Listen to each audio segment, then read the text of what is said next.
First, I'd like to thank you for all the work that you do on behalf of our community. It's a difficult and often thankless job trying to do the best in situations like this. In my 52 years in Tsawwassen, many councils have been faced with the same questions and points of view that will be made here tonight. My grandparents were original Norwegian settlers in the Bellacoola Valley in 1894, and I operated a family marine business on the Central Coast for the past 54 years. I sold out the business this year and retired. However, in 1969, I found it necessary to move the family from our coastal community, mainly for our children's education. And Tsawwassen was the preferred location. We have lived at various residences in the community, and Montera of Boundary Bay has been our home for the past 10 years. Elaine and I could have moved anywhere in the Lower Mainland, but chose Tsawwassen. When we were looking around to determine what community to move to, we were looking for a place that had some of the same attributes that existed in the Bellacoola Valley. We found that Tsawwassen felt like it was a small town, but close to a big town. Back then, Tsawwassen was a growing but quaint town with many young families.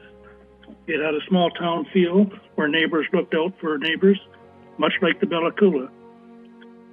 And importantly, the schools and education programs were superb.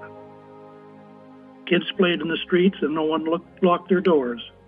People looked out for each other. Cocktail hour was a fixture, which is the way it is today. The sense of community that made Elaine and I want to move here in 1969 exists much today as it did back then.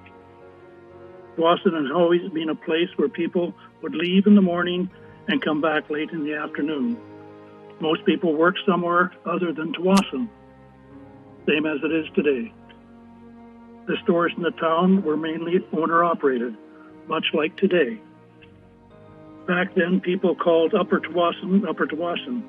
They called Boundary Bay, and Beach Grove. Tsawwassen has always been surrounded by water, farmland, and a border. Its geographical limitations is a big part of its charm.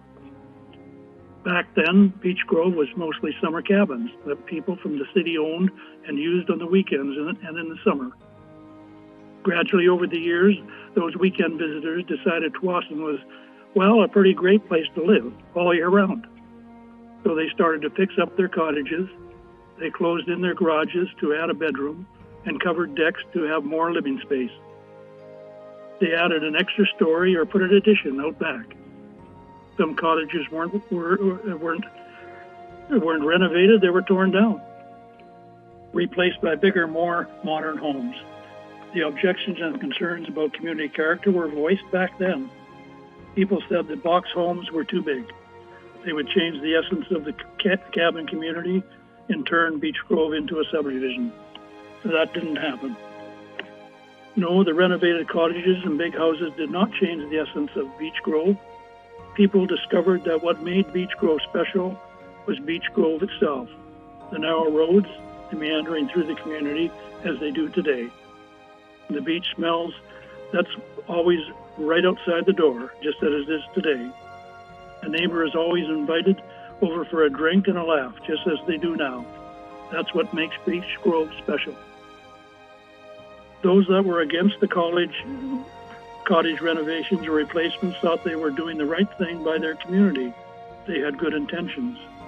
They mistakenly assumed the change would be for the worse, and rarely it was. Change happens, communities evolve. Fact is, the bigger homes were built and wonderful people moved in. The new residents soon became friends with everyone. Those people that were adamantly opposed to the new homes quickly forgot their concerns because the changed neighborhood was great. What the opposers ultimately found was their neighborhood evolved for the better. It was good before, but it's better now. The new houses brought new people who quickly became as much a part of the fabric of the community as anyone. Now again, they want the new version of Beach Grove to never change. I've seen this play out many times in my 52 years watching Tsawwassen change and evolve. Sure, it's a bit uneasy for those in the area where the change is happening, but the change is not only inevitable, but good. Time and time again, it's happened in Tsawwassen, where change has been opposed, but after it happens, it's accepted and even acknowledged as having been a good thing. Take the Southlands, for example. We live in Boundary Bay. I don't know anyone that has had a good thing to say about it when it was proposed. Now everyone likes the development. I live close to it, and it's a wonderful addition to our community. I have heard more than one instance of people opposed to Southlands now buying there. It's almost unanimous that the change that Southlands brought to Tsawwassen is good. I would encourage the community and this council to be open-minded about change like the one that is being proposed here today. We should not fear change simply because it's change. We should not get caught in the trap of objecting to something because of unsupportable arguments over parking, flooding, or the change of character. When the truth is, some people just like it the way it is and are opposed to all positive development. Tsawwassen is a wonderful community that has changed a lot in my 52 years living here. And yet, in most important ways, it hasn't changed at all. Thank you for your time, and good evening.